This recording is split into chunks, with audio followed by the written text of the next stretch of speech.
Before we get this show started, I want to take a moment and give a big, warm shout out to our newest Patreon, Lauren M. Thank you so much for supporting the podcast. I am sending you a virtual hug right now, right at this moment. I know you can feel it. And if you too are interested in getting your very own shout out on the show, plus access to live virtual classes taught by yours truly, podcast stickers, and a love note sent to you in the mail, please consider supporting us on Patreon. You pay what feels good, and the link to that is in the show notes. I hope you enjoy this upcoming episode.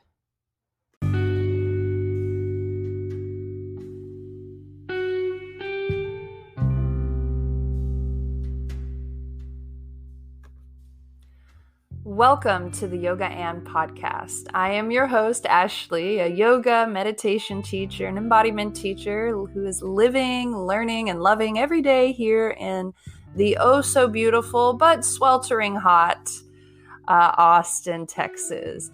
And I'm curious about all things yoga and lately I've been interested in the people in the mind-body world who are contributing to their communities in creative and out-of-the-box ways. And today we'll explore the subject of yoga and the yamas, the boons, and the niyamas. This episode is one of a 3-part back-to-back series, and I'm especially excited to have, again, back on the show, friend of mine and friend of the podcast, the lovely Gioconda Parker. When you get a chance, check out her previous episodes that she did with us, episode 9, 17, and 21. She talks all about the shadow, the creation cycle, and fear. When we first started recording, this was going to be just one episode, but we quickly decided to break it up into a 3-part series. Yamas being 1, boons being 2, and niyamas the 3rd. So stay tuned each week as the previous episode will build on to the next. In this episode, Gia will share her depth of knowledge about the expansive topic of the yamas. What? Have you not heard of the yamas before? Well, Gia breaks this yoga philosophy down in a way that's applicable to one's life, and she makes it really easy to understand. I learned a lot about the yamas from this conversation, and I know you will too. So sit back, relax, and enjoy the episode, y'all.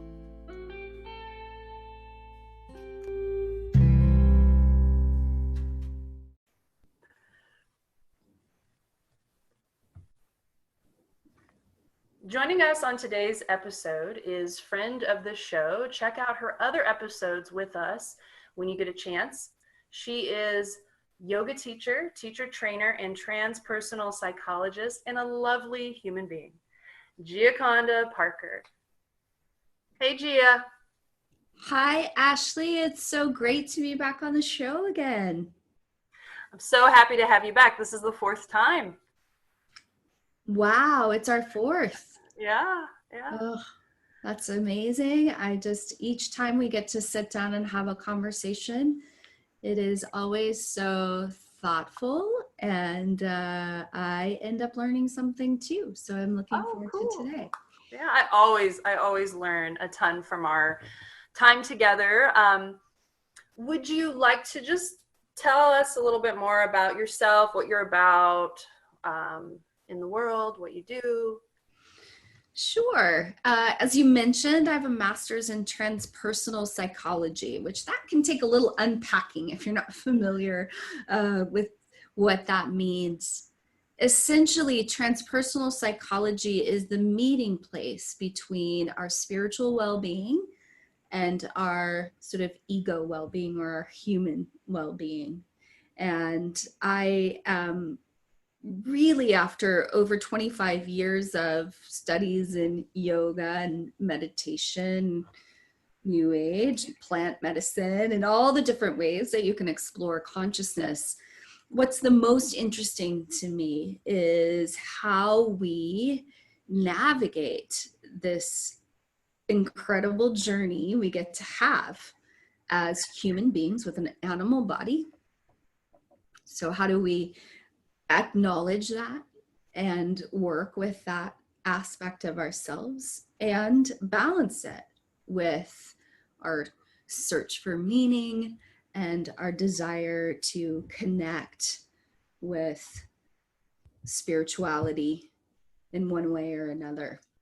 So I would say that that is my main interest with studies in yoga, studies in trauma recovery through a body-based practice, and studies in spiritual psychology. The work of Carl Jung. We've talked about the shadow and journeys, which is looking at all parts of ourselves.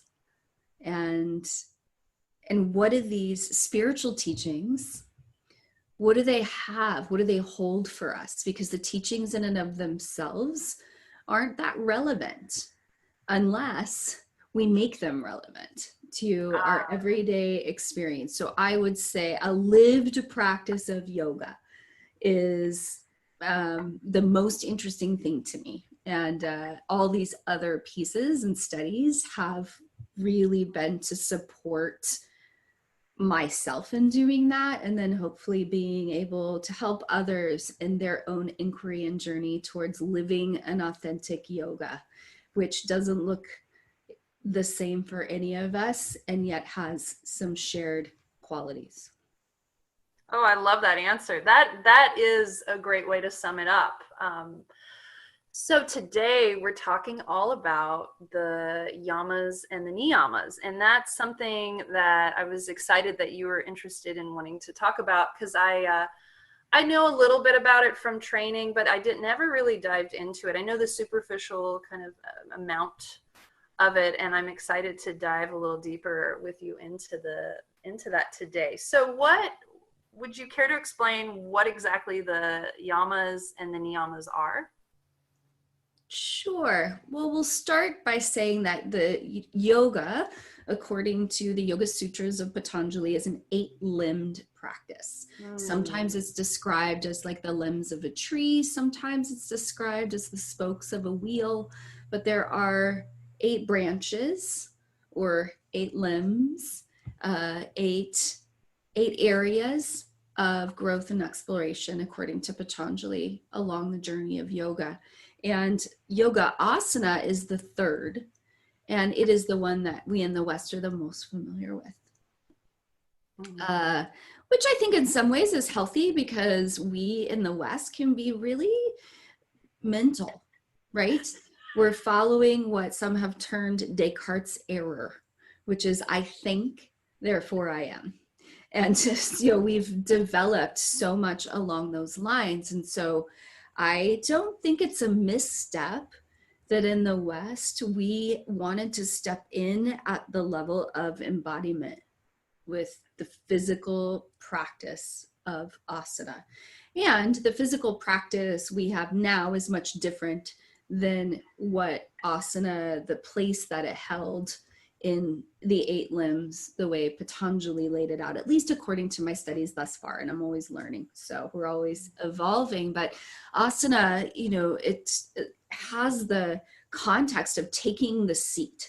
And so I think of that limb as taking a seat inside of our physical selves, which, as we know, our mind can be in any place and in any sort of any time, literally. You and I can be sitting here talking, you ping me, and the next thing I know, I'm a 2-year-old responding inside of a 49-year-old body. Or we talk about something like France, and I'm already there, right? So taking a seat inside of our physical body means showing up and being fully present. But what's interesting is the 2 limbs that come before asana are the yamas and the niyamas. And so it's this idea that in some ways, when you're entering into the practice of yoga, we have some direction on ways of being in relationship with others and ways of being in relationship with ourselves. And to me, yoga, if we wanted to define it one way, yoga is all the 8 limbs are being in relationship with something. So the yamas are really how are we in relationship with other humans, other people? And then the niyamas, how are we in relationship with ourselves, our inner world, our environment, how we conduct ourselves. And the third limb is really, the being in relationship with our physical body, which is also by extension being in relationship with the present moment. Asana, and then we have pranayama and pratyahara. So being in relationship, conscious relationship to not just our breath, although pranayama is often thought of as breath work, but it's also a relationship with the life force that's sustaining us, and consciously attending to breath. Also, yogis recognize that working with our breath is a direct relationship with the fight or flight response and a direct relationship with our mind, more immediate than the physical practice of asana. So each of these steps, we're getting sort of deeper and deeper into these layers of ourselves. But that first step, that outermost layer is, hey, how are you being in the world with others? Do you play well with others? Do you, what's happening in that realm? And then the niyamas, how do you be with you, with yourself, and with yourself on a regular basis? What kind of habits are you cultivating? What are you imbibing as you conduct yourself in the world? So that's where we are with the yamas and the niyamas. Is that's kind of like a loose opening. Now, I'd be curious, because you said I've got sort of a cursory kind of introduction level understanding of the yamas and the niyamas. And so I'm always learning from others. So what for you, when you think of the yamas and the niyamas, what do you think of when you think of what are the yamas and the niyamas? Or how is it sort of unpacked for you? Yeah, well, there's actually that, like, okay, so I listened to a CD when I was in teacher training. I put it in my car. Niyamas, yamas, personal constraints, external constraints. Like, they were categorized in those two things, and that is not very easily available to me to understand. That wording is very far away from who I am. And so I love how you put it, like the relationship with others, the relationship with yourself, like that speaks to me. That speaks to the human being. And then I also want to add, because there are 2 other things I just learned just now. You were saying about coming into the seat. I thought it literally meant sitting, and you're like coming into the seat of yourself is the asana practice. And like I never knew that until you said that. And then also the pranayama, you mentioned pranayama, I thought it just meant breath. I didn't know it was what was the word? It was the life force energy that's sustaining us. Yeah. So I just want to add that, like, there's a lot I'm learning just in these first few minutes. Yeah. Well, and to be clear, I'm speaking about these teachings as I've lived in a relationship with them and as I've learned them from a variety of teachers. So I'm not a strict constructionist, and I'm not a Sanskrit scholar. Mm-hmm. But what I love about yoga is that it's adaptive to each group of humans that are engaging it. And so kind of as I'm explaining it to you is a combination of ways that teachers have unpacked it for me, and ways that have made it exciting and interesting and something that I want to weave into my life. So similar to you, when I have seen the yamas and the niyamas in multiple places referenced as the 10 commandments of yoga.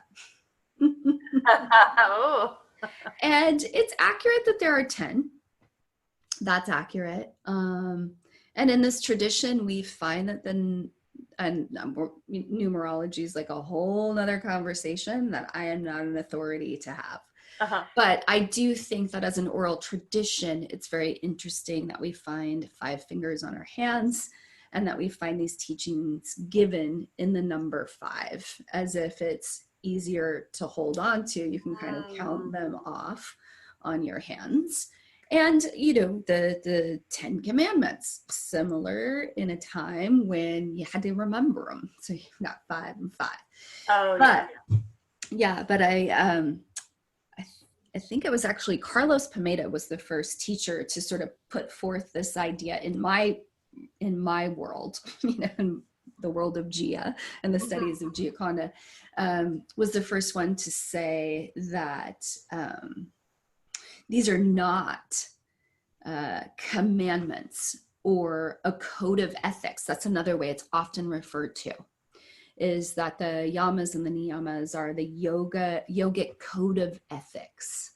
And I think that our Western relationship to that is something from the outside in, right? Like these are rules and these are things I'm supposed to try to live up to, or code of ethics, or restraints, like ways that I'm going to hold myself back so that I can be a good person. Because inherently you are this wild animal that needs all these rules, otherwise you yourself is unruly. Like it has that negative piece. Right. And it's also, you know, it's got a relationship to, you know, rules and codes of ethics are often used to help us all fit into a society together. Mm-hmm. But the outside in application of them, I think, is very different than perhaps it was intended when the teachings were laid out. So, you know, hearkening back to when the first time I was studying with Carlos Pineda, who you can look up, he's awesome. Okay. I mean, a beautiful scholar and a long time disciple of Muktananda, and very learned. And he was the one who said, the yamas and the niyamas are not a code of ethics, but rather a reference point for us to observe whether our practice is having a positive or a negative effect on us. Which in and of itself also introduces an entirely different paradigm. So instead of saying, hey, by the way, the yoga practice is something that you can do and something that you try to become, something that you try to live up to. And as long as you do it, then you're doing it. And there's a lack of self-reflection in that and a lack of personal responsibility. That this other paradigm that says, hey, here are the teachings of yoga. Here are 10 ways that you can continuously observe how effective your practice is and what are the outcomes of the ways that you are practicing, which implies that we need to check in. And that just because we are doing yoga asana every day does not mean that we are fully understanding the practice of yoga, nor does it necessarily mean that our practice is effective.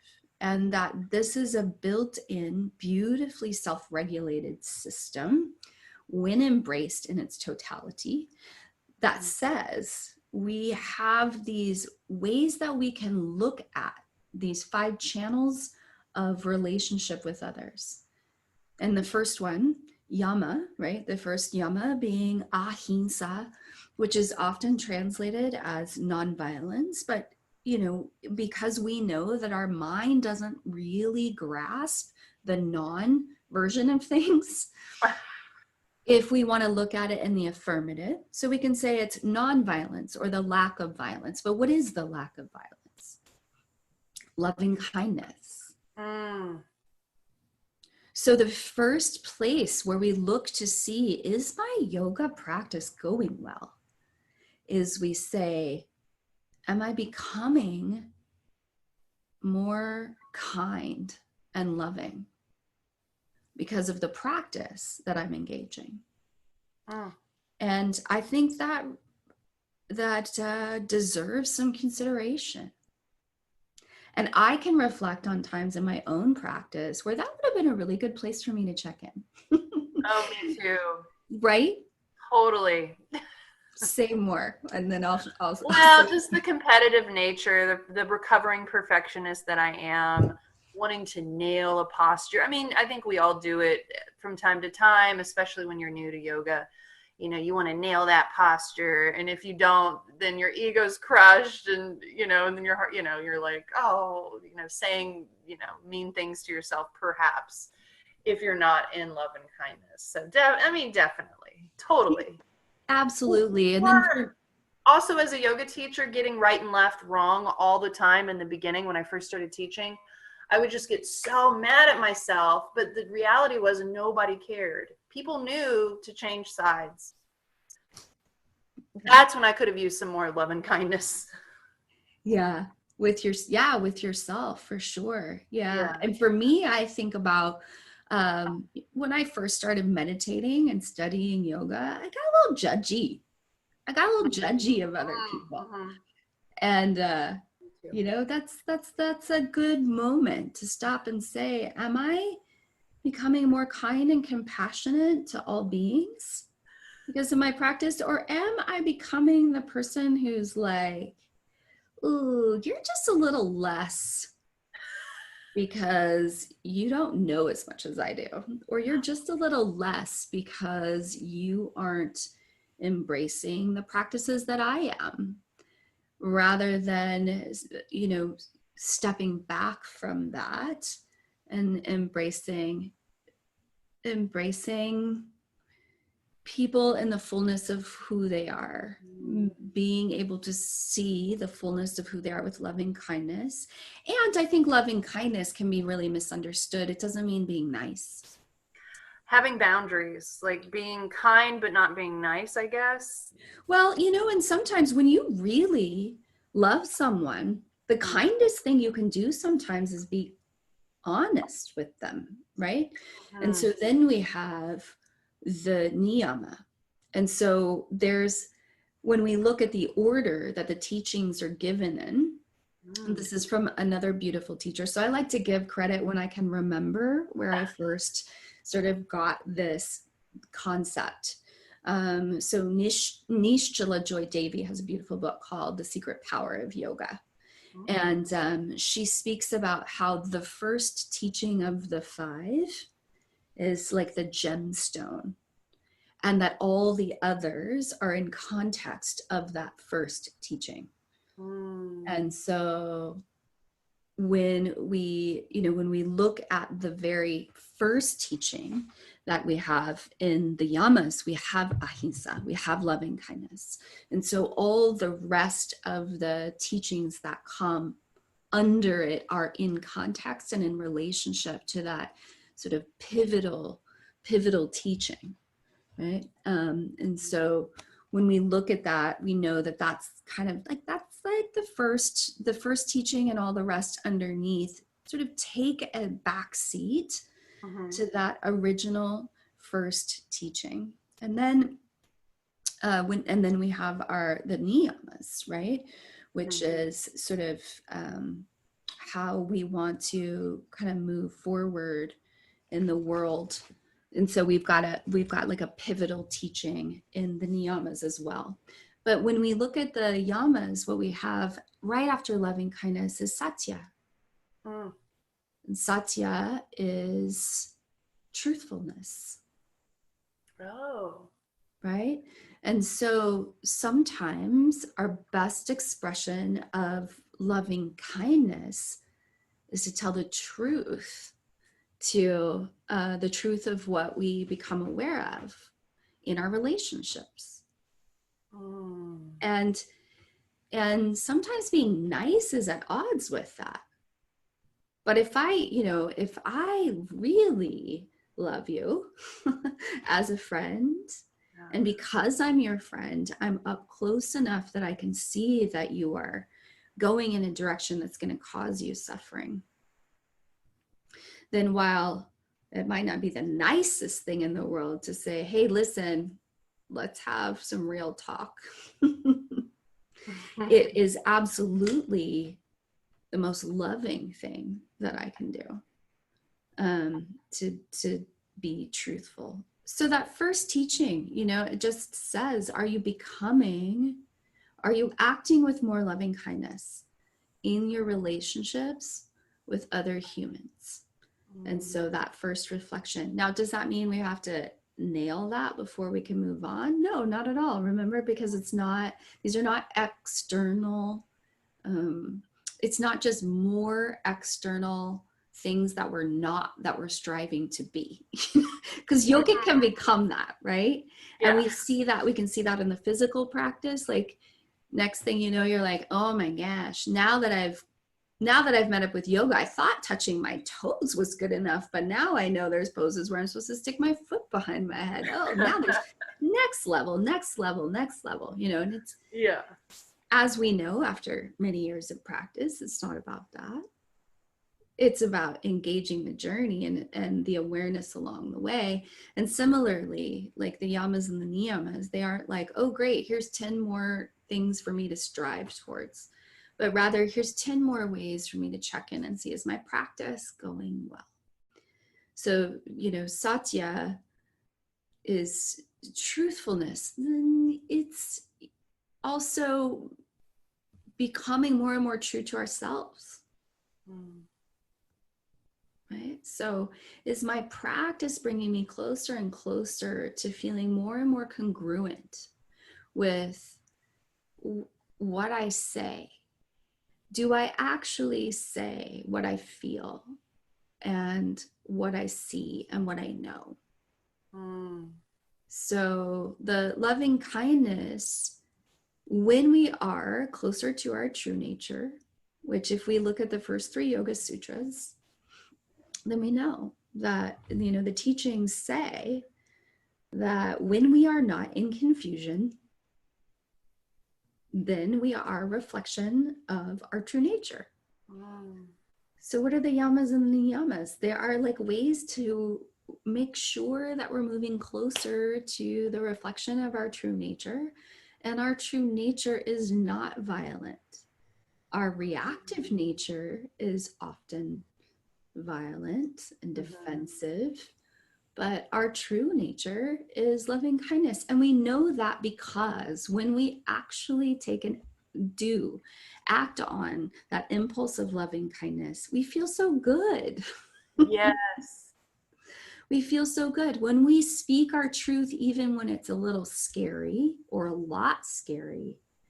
We feel a clarity, we feel a relief, we feel closer to who we are. And the more choices that we make to be our authentic self, the more powerful our presence is. And then we're just in less confusion, right? It's like every time that we are untruthful in our words or, in the ways that we conduct ourselves, we get more and more confused. So satya is that invitation. Live closer and closer to your authentic beingness. And do you know what that is? Probably not at first. Yeah. I have a quick question about, sure. As we're getting into this deeper, when people refer to yoga philosophy, I often hear people talk about yoga. There's the physical practice and then there's the philosophy. Are the yamas and the niyamas, are they considered a big chunk of that philosophy? Are they considered a small sliver? Are they not even considered part of that at all? They're just a little aside, or what is your opinion of yoga philosophy in relationship to the yamas and the niyamas? I love your question. I'm just giggling a little because I only have only studied the tip of the iceberg, really, when it comes to the vast philosophies that can be under that general blanket term of yoga philosophy. Oh, okay. So it's deep. It's so deep. It's so deep. What we can say about the yamas and the niyamas is that they are from the 8 limbs as outlined by, as outlined in the Yoga Sutras by Patanjali. So Patanjali's Yoga Sutras are the predominant text that we refer to when we're speaking about yoga in the West. Okay. Now, even within our Western traditions of yoga, we have several traditions of several sort of, you could call them yoga styles. So there's some prominent teachers of these yoga styles, somebody like Rod Stryker. Okay. The style of yoga that he's teaching is based on tantric teachings. So that's going to be a whole group of yoga philosophy under the name of Tantra. And, and then we have Vedanta, we have the classical, and those are big general categories. And then under that, you can go further and further and further down the rabbit hole. But to be really on that first level that we're talking about right now, yoga philosophy, the Yoga Sutras of Patanjali is what we refer to as the foundational teachings of the yoga we're doing now. And so if we want to go back and reference that, that's the first place that we start. So that's, and the yamas and the niyamas come from the Yoga Sutras of Patanjali. Okay. Yeah. Cool. Yeah. And I would say one of the reasons maybe that the Yoga Sutras of Patanjali have survived as being considered one of the foundational teachings of sort of yoga, especially yoga in the West, is that it is not at all a religious text. It is more explaining the way yoga works. And so, yeah, so yoga philosophy goes way down the rabbit hole, and absolutely, we would say studying the Yoga Sutras would be a step down the road of understanding yoga philosophy. Yeah. Well, thank you for clearing that up. Yeah, absolutely. And, I guess, we all have, some of us have a philosophical bent. And then Western philosophy also, multiple teachers, multiple schools, multiple thoughts, even under these big teachers. We have categories of the strict constructionists who really understand it one way and people who understand it another way. So yeah. I hope that that's, maybe that helps to shed a little light to say, when we say studying yoga philosophy, so many significant texts. So knowing which text we're studying and sort of what the context of that text is. And then from there, doing our best to understand it. And for me personally, yoga philosophy is very interesting when it has an immediate application to how I live my life. And so that's why, to me, the yamas and the niyamas also are so profound if we engage them as these living teachings that we can, in our own life, say, I'm going to live alongside Satya this month and really ask myself, is this me and my authentic beingness in this moment? Am I making an authentic offering? Am I being true to myself?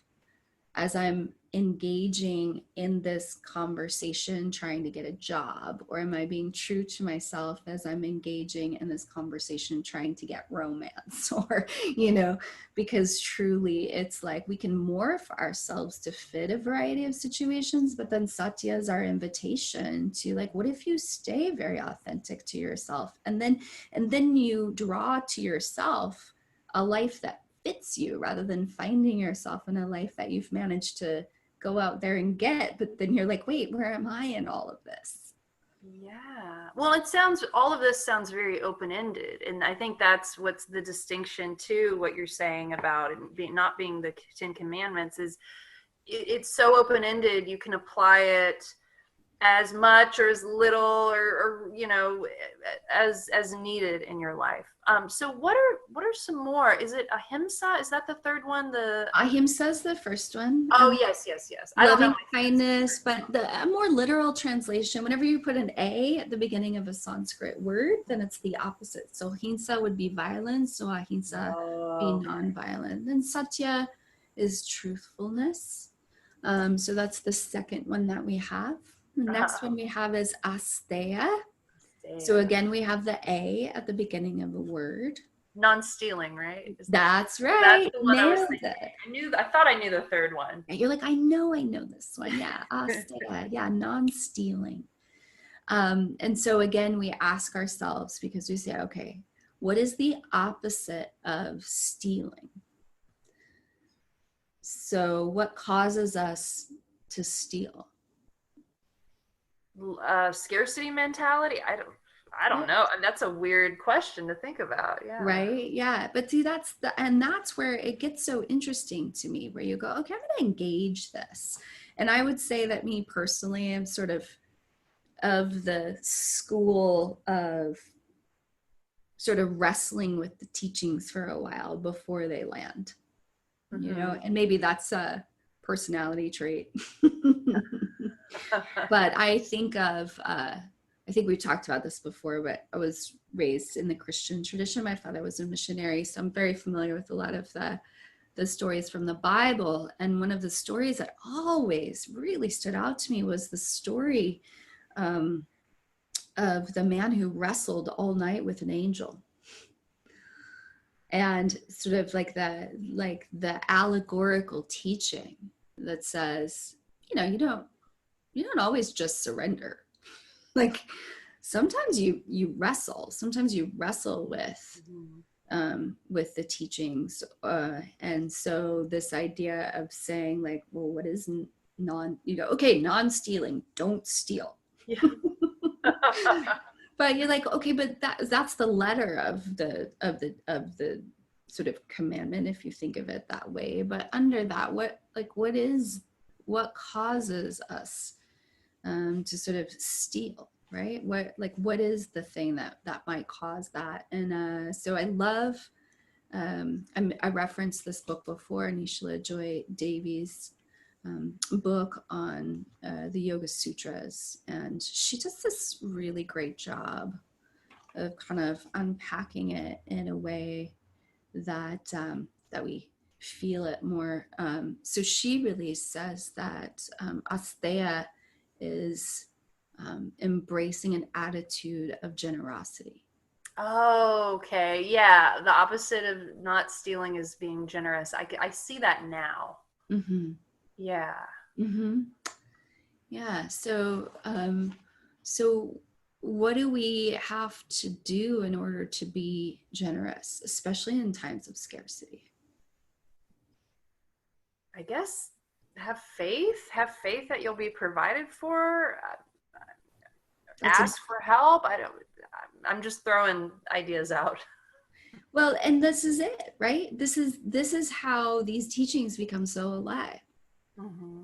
Is those are great answers, Ashley. I love that. Like, have faith. Oh, right. Yeah. I would need to have faith if I were to, think, I don't know if there's going to be enough or not, but I'm going to trust that there is enough.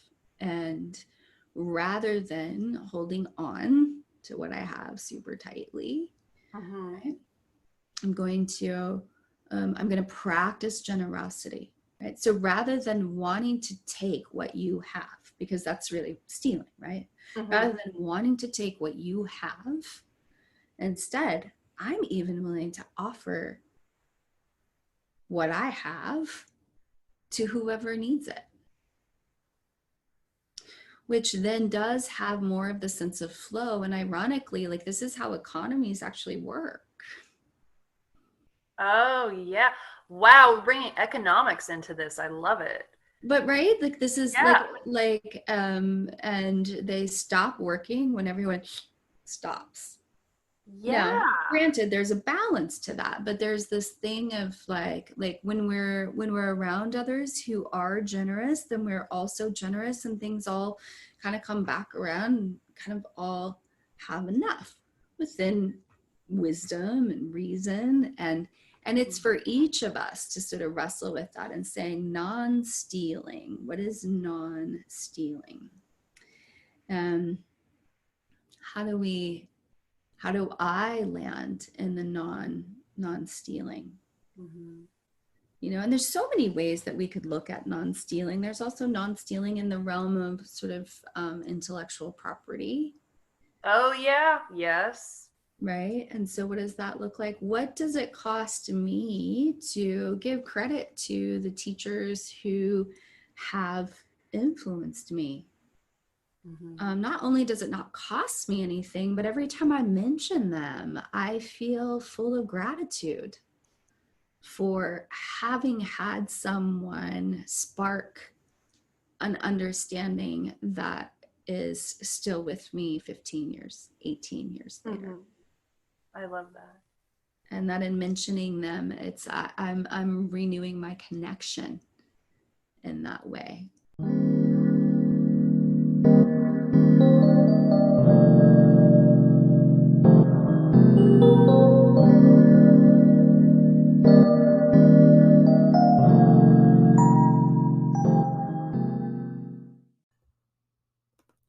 Hey friends, since we are now in a major world shift, and it's even more important now than ever to support one another and stand up for what and who we believe in. And I wanted to have a section in each episode called a Spotlight Corner, and I want it to highlight Black, Indigenous, people of color, LGBTQ plus communities, businesses, and organizations, specifically in those areas. And let me say, in no way is this a paid advertisement or a sponsorship.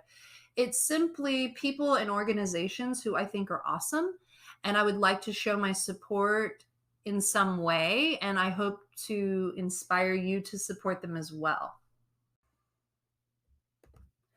Somewhat recently, I had the wonderful Scout Shavers on the show. When you get a chance, check it out. It's episode 22, Yoga and Birth. Scout is a birth worker, a birth educator, a doula, a yoga teacher, and the founder of the organization Birth Wild Awake. This organization specifically supports Black, Indigenous, people of color, the doulas, as well as the families. The money is strictly used to provide educational scholarships to these doulas seeking mentorships and skill set to support these families. You may or may not already know, but systematic racism starts at birth. And I really believe in supporting this organization because there is such a need for more support in this particular area of the community. There's a couple of ways you can contribute to her organization. You can either give directly to Birth Wild Awake on Scout's website, scoutwildawake.com/donate. The link to that is in the show notes. There's a donate button that you can click on once you get there, or you can also buy her t-shirts on her website. I have a t-shirt and they are wonderful. They're soft, they fit well, and are high quality. They say on the front of them, Black birthing lives matter. I love mine. I wear it all the time. If you're able, please consider supporting Birth Wild Awake.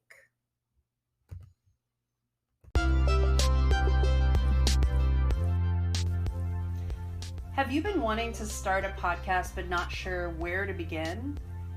If you haven't heard about Anchor, it's the easiest way to make a podcast. I really love how easy it is to create. Let me explain. First of all, it's free. There's a creation tool that allows you to record and edit right from your phone or computer. Anchor will distribute your podcast for you to all the major platforms, Spotify, Apple Podcast, and many more. It's everything you need to make a podcast in one place. Download the free Anchor app or go to anchor.fm to get started. Anchor is spelled ANCHOR.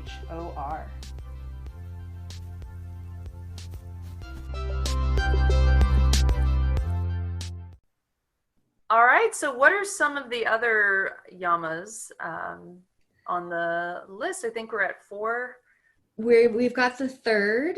The third, yeah, the fourth can be a really controversial one depending on how you look at it. So it's brahmacharya, right? Which is sometimes in a strict translation referred to as sexual restraint, right? I could see why that would be controversial, yeah. Embraced by some, deflected by others. Yeah. But I think a more complete, the way we've been talking about this, right? Because that's very reductionist to say, okay, it's about your sexual energy, straightforward. And there's something, that is also, that is one, that's the translation, really straightforward. But if we are taking these into a greater context, like we said, nonviolence, you could say, okay, don't hit people, you're good. Yeah. Okay, so that's a step in the right direction. So if you are someone who gets angry and hits people, and you encounter the teaching of ahimsa and you become someone who doesn't hit people, then yes, that is more peace in the world and also less problems for you in your life. And coming closer to the truth of your own nature. But it can be so much more deep than that and more relevant than that. Similarly, brahmacharya, right? If you are someone who's, exhausted because all you do is have sex all the time. What a wonderful life that would be. Quite the opposite of my existence. Right. Or someone who's not practicing any restraint with your sexual energy, which can, as we know, cause a lot of drama and a lot of, and I say as we know in the sense of like what we've seen. Well, my neighbor, yeah. Right. So, but a bigger vision on that teaching is to say, this is vital life force energy. So according to Ayurveda, it literally takes so much of our vitality to generate sexual fluids. And so we look at that and we take that in a bigger context and say, wisdom in how I'm spending my vitality. And that becomes something that's very interesting for all of us to consider. And I think, we are during this time of sheltering in place. And I think a lot of us are getting an opportunity to reflect on the ways that we were spending our vitality prior to having some more constraints. And perhaps noticing the things that we miss, and perhaps noticing ways that it's nice to not be spending our vitality. We have this opportunity to think about, as we come back out of sheltering in place, how we want to do that. And how much do we really want to be traveling? How much do we want to be sitting in traffic? How much do we want to be interacting with others? For some of us that brings us a lot of vitality. For others it might deplete our vitality. And once we have as humans, I think if we get this perspective that it's not limitless and that we can be wiser about how we spend our own vitality, then perhaps we can also get a bigger vision for our resources are also maybe not limitless. Mm-hmm. And have some more consideration around how we want to spend the natural resources that we have,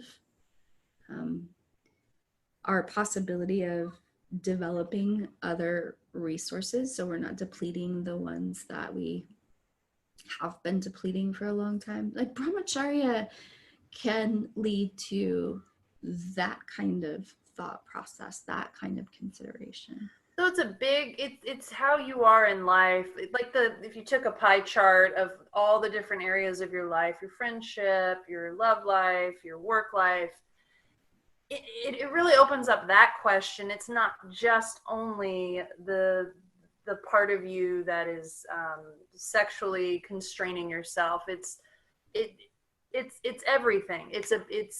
But I think that title that put, I could see how that turns people off when they just read it, the translation. Mm-hmm. And it could be, yeah, I see why you mean controversial.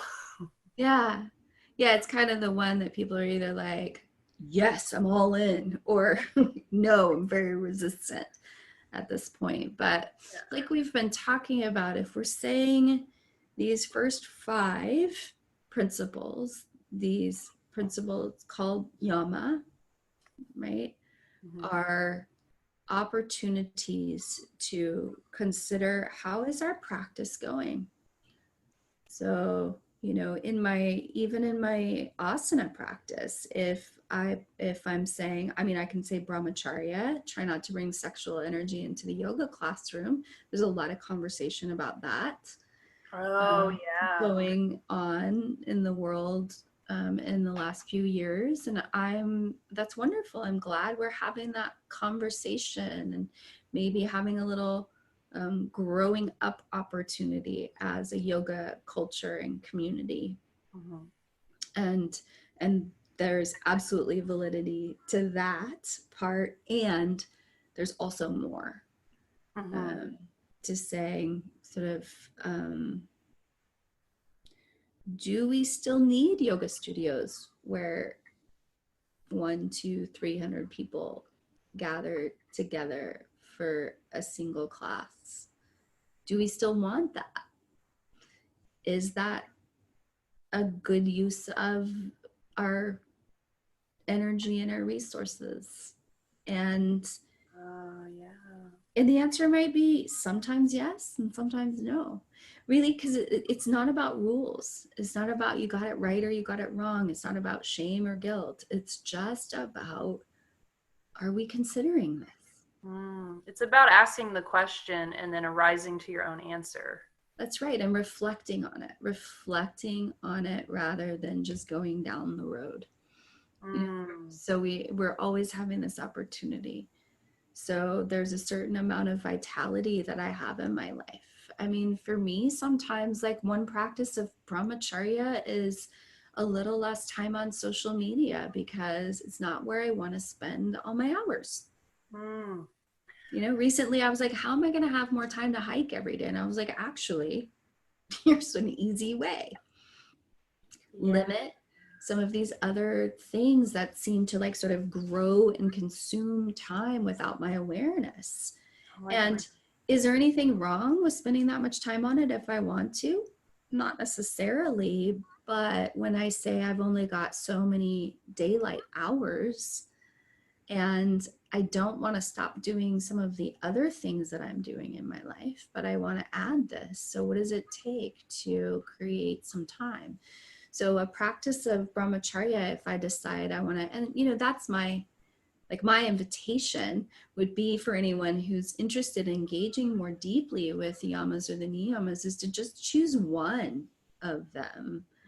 And it's not like I'm going to nail this, you know, but it's more like I'm going to live alongside this idea of where am I spending, what are my vital resources, and Where am I spending them?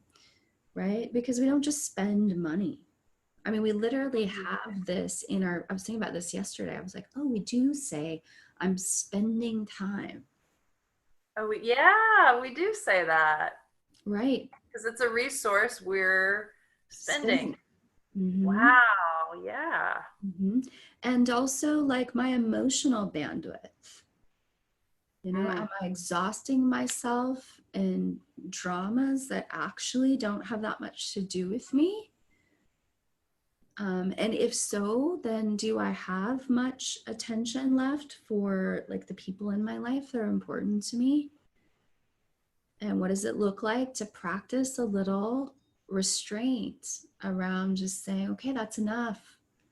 I don't have control in that situation. I'm going to retain some of my vitality so that I don't get overwrought, stressed out, depressed, exhausted, Mm. angry, or too depleted to be present to my friendships, my children, my spouse, the important people.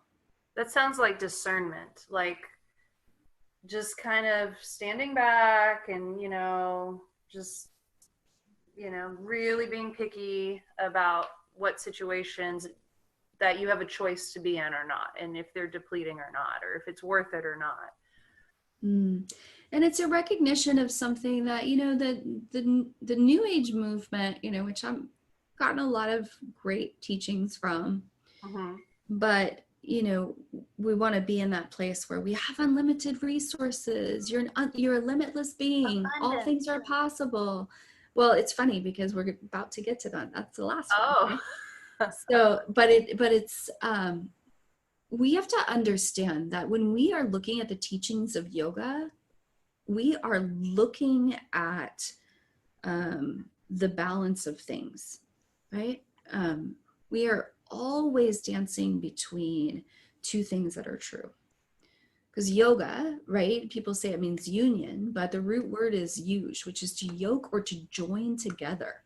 So it's like, how do I join together that on some level, I do have multiple possibilities. And there is also the truth that, like, as much as I would love to fly, I don't have wings. And when I'm up there on the cliff and I'm hiking and I look down and I think, I really want to fly down there, I have to acknowledge the constraint that I do not have wings. And unless I've got like a hang glider and I know how to do that, I should stay put. In my mind, I can soar, but in this finite reality, I cannot. And I acknowledge that. And so brahmacharya is also that teaching of acknowledging we have some finite resources and infinite possibility. And how do we live between the two of those? Because we're not completely constrained by our current reality, but we're not completely free of it either. And this makes me think of, the conversations we're having now is social justice, to acknowledge that for me as a white woman, I can say I have limitless possibility, and that is more true for me than it is for someone who has not been given the same possibilities. And it's a spiritual bypass for me to want to say we all have limitless possibilities. That's true on one level. Mm-hmm. And on another level, it's absolutely true that I have been given a lot of possibilities that other people have not, simply because of the color of my skin and the family I was born into. Mm-hmm. The country I was born into. I mean, when you start to unpack it, there's layers and layers and layers of difference. And so to me, brahmacharya is the area of the yamas that asks us to see both. Yes, I have vitality and I can conduct myself well and feed myself well and have more and more vital life force energy. And I have a certain lifetime trajectory and a certain amount of energy. And yes, I can continue to seek practices that will build it.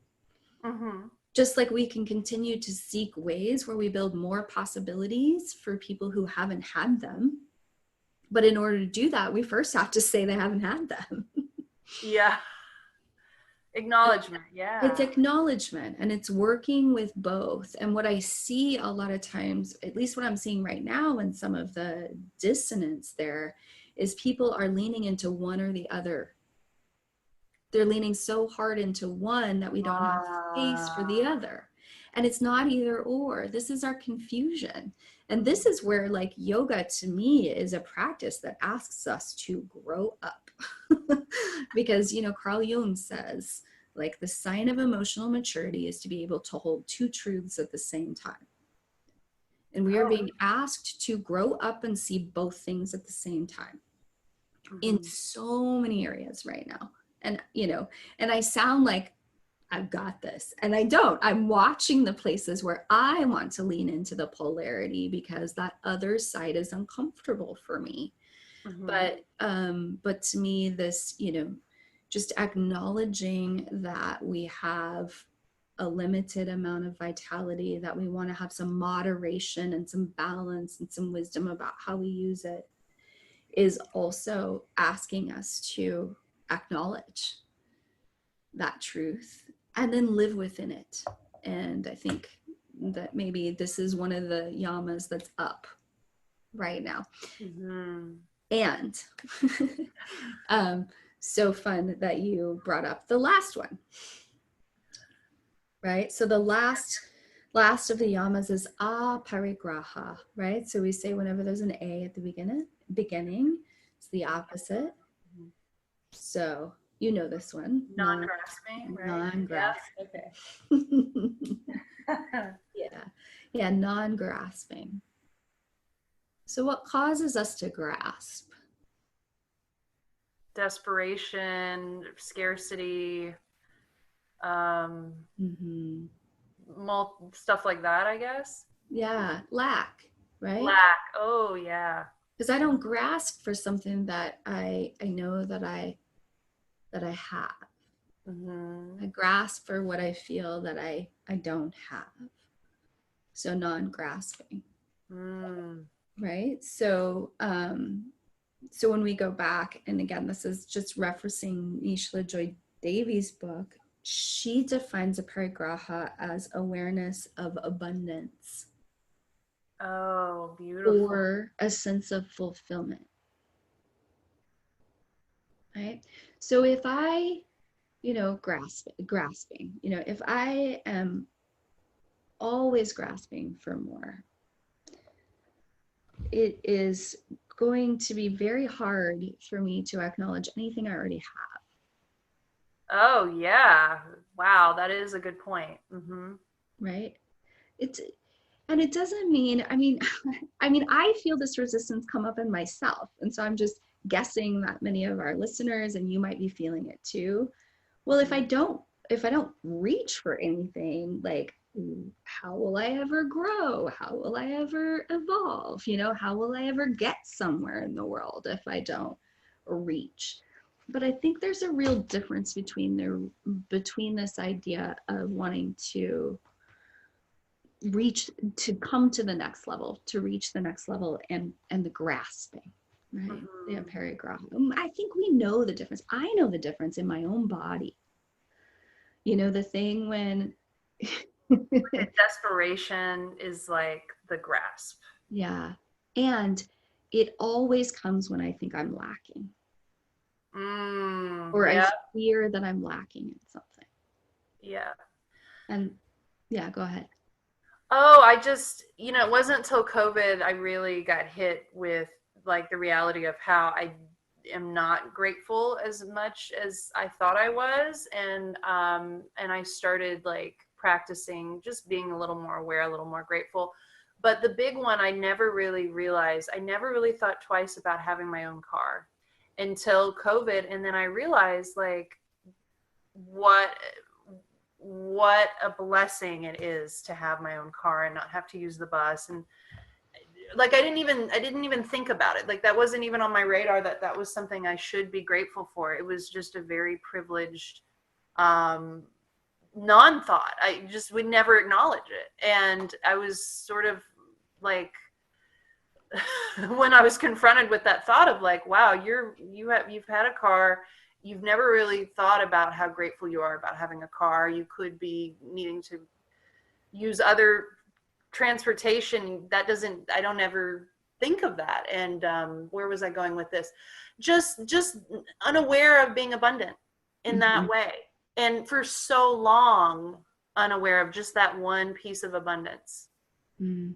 So, And it is just such a different energy mm-hmm.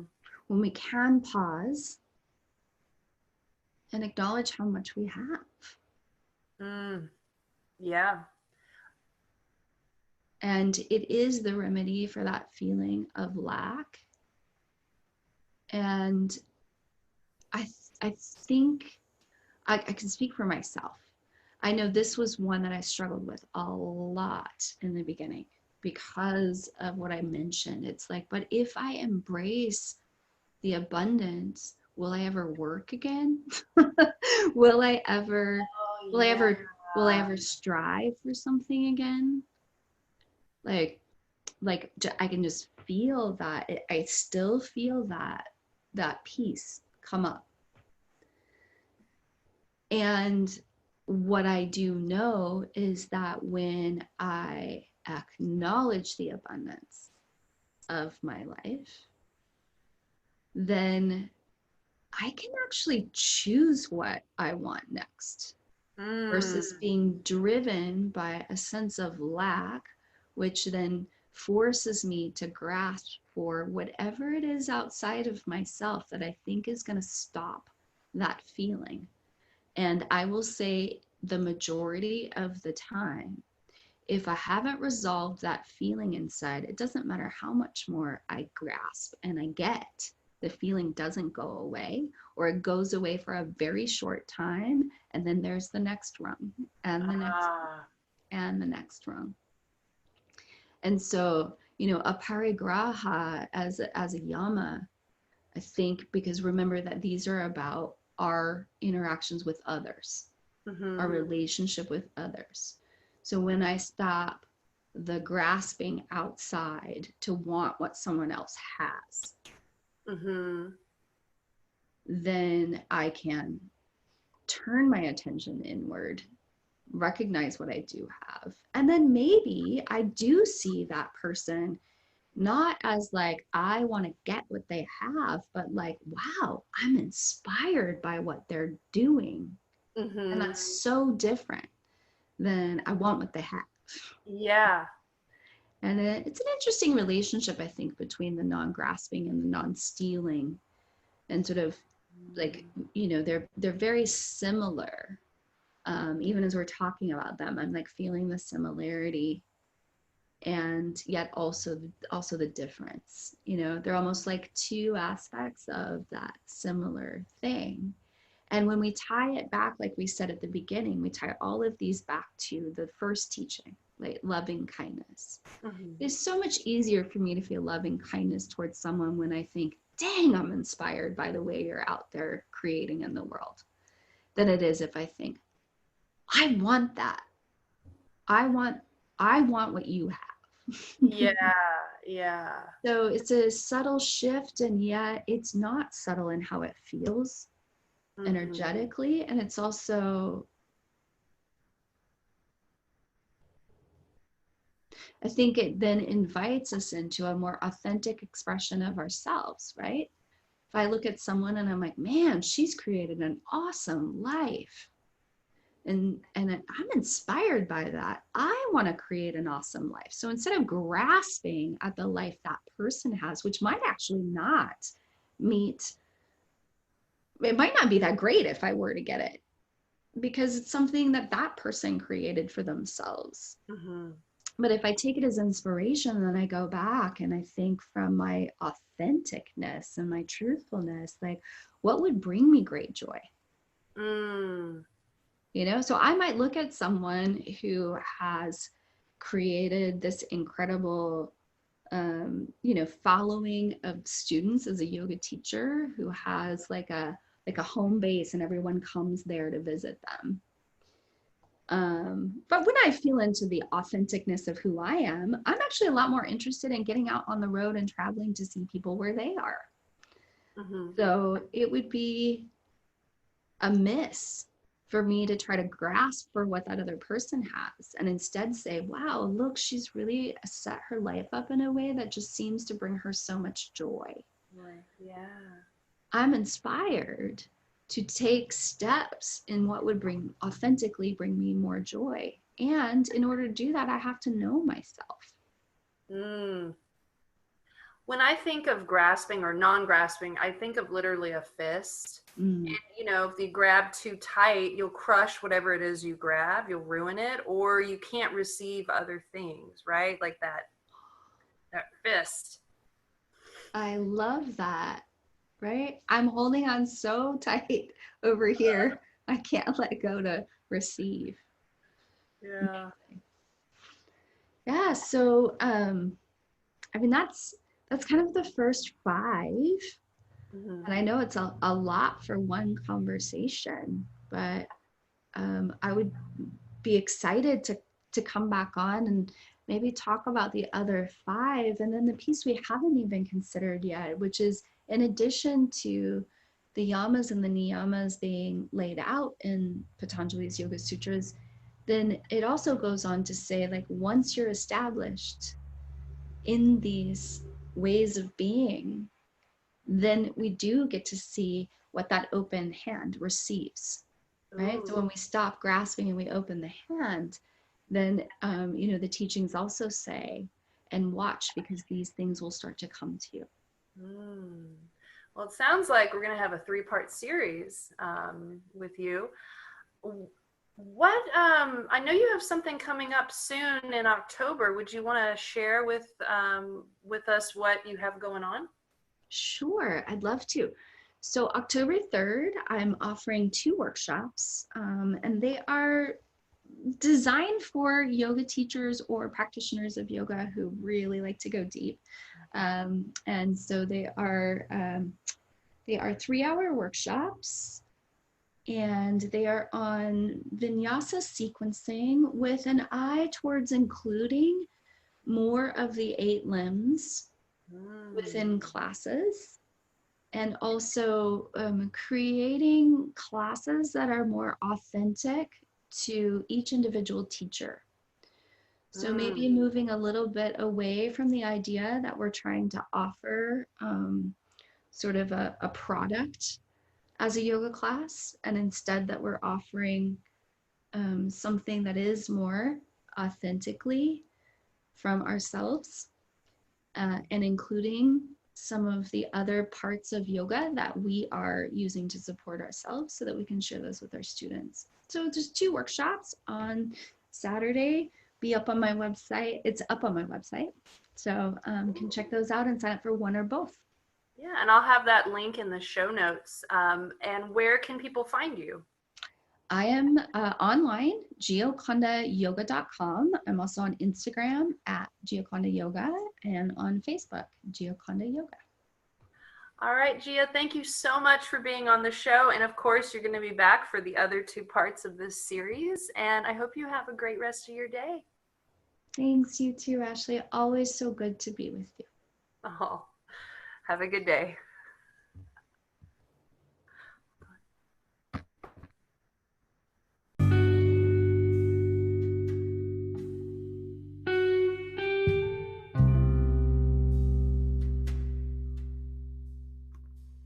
I hope you enjoyed today's episode about yoga and the yamas with the wonderful Gioconda Parker. Stay tuned for the next 2 weeks' episodes as Gia will continue the conversation of the yamas, boons, and niyamas. I just love having Gia on the show. I learned so much, and she's so relatable. She makes these ancient philosophy practices really digestible. So thank you, Gia, for wanting to always come on and share so much of your knowledge. If you want to connect with Gioconda, all of her info is linked in the show notes. If you liked what you heard, please share with your friends. Word of mouth is the best form of advertising, so we really appreciate you when you do that. Please consider joining our Patreon. There are great member perks such as shoutouts on the show, virtual yoga taught by yours truly. We even send you podcast stickers with a love note when you sign up. You can find out that info in the show notes as well. If you would like to help the podcast in a different way, please leave us a glowing review wherever you listen to your podcast. We will also give you podcast stickers and a love note when you leave us a review. Just email us and let us know. Our email is yogaandpodcast@gmail.com. The and is spelled out YOGAAND podcast@gmail. Please follow us on Instagram at Yoga and Podcast and let us know if you have any requests for future episodes. We now have merch such as coffee mugs, tote bags, t-shirts, and more, and you can check that out on my website, ashleyweberyoga.com/podcast. Remember that this podcast is for everyone. If you're a human living on planet Earth, you might benefit from listening to Yoga and Podcast. See you next week.